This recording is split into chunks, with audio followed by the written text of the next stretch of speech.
Hey guys, Brady here with your daily tennis lesson. So I want to talk today about the idea of where the eyes should be looking when contact occurs. And today we're going to just specifically look at the forehand side.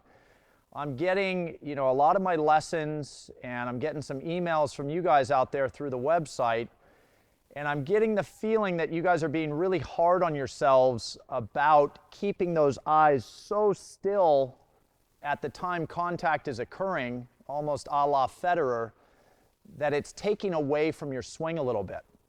So I want to break this down a little bit and give you guys a little bit of a freedom now to let the eyes possibly come away from contact as you're hitting the ball and still get a great result out of the forehand.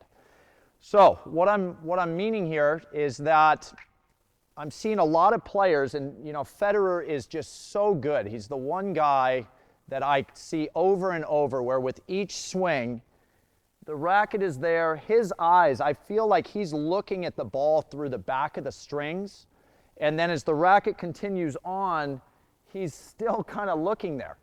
And obviously it would be something to emulate for a lot of us, but what's occurring with a lot of my lessons who are trying to do that, and some of you out there who are emailing me, is that the body is almost getting rigid with the idea of keeping the eyes so still.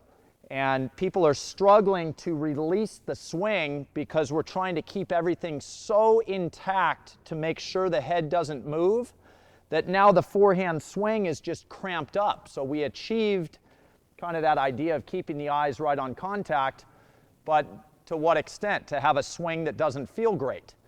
All right, so if you guys broke down and watched videos of pretty much 99% of the pros on tour, Djokovic is probably the best example I see. Once that swing is in full motion to the ball, they've already dropped the racket, it's already moving out ahead, you'll actually see the chin and the eyes release up a little bit.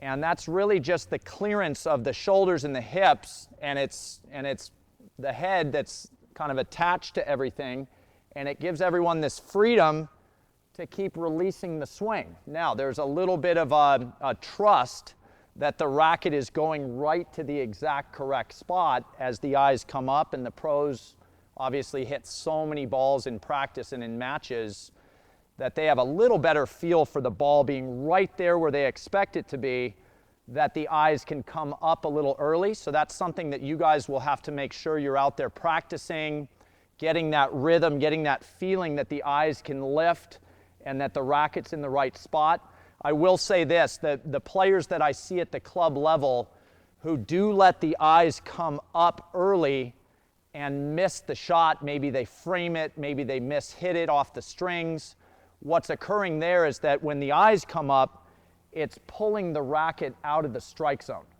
So that's something to be very aware of. Do not let your head move so far off the ball that now the racket is tracking to the left too quickly. We want the feeling that the chest, the hips, and the eyes release up and out, but the racket, notice, still gets extended through the ball before it comes around. So ultimately, I'm telling you guys that you don't have to have your eyes directly on contact when you hit the forehand, so long as the freedom in the swing is there and that you've done a good job to position in a spot where the racket can still release well into the court before it starts moving to the left. So let's have a look at a couple of these swings where you guys will see my eyes release up a little before contact.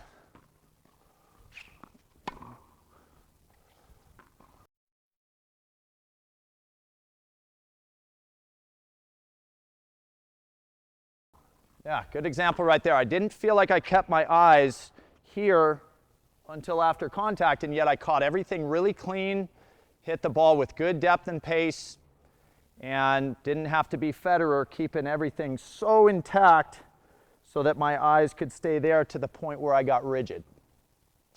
All right, now if you're out there and you've got a good free-flowing swing and you are able to achieve what Federer does, of course I'm not telling you to start lifting your eyes up off the ball. If it's working in your swing, to stay really focused down there through contact, continue to do that.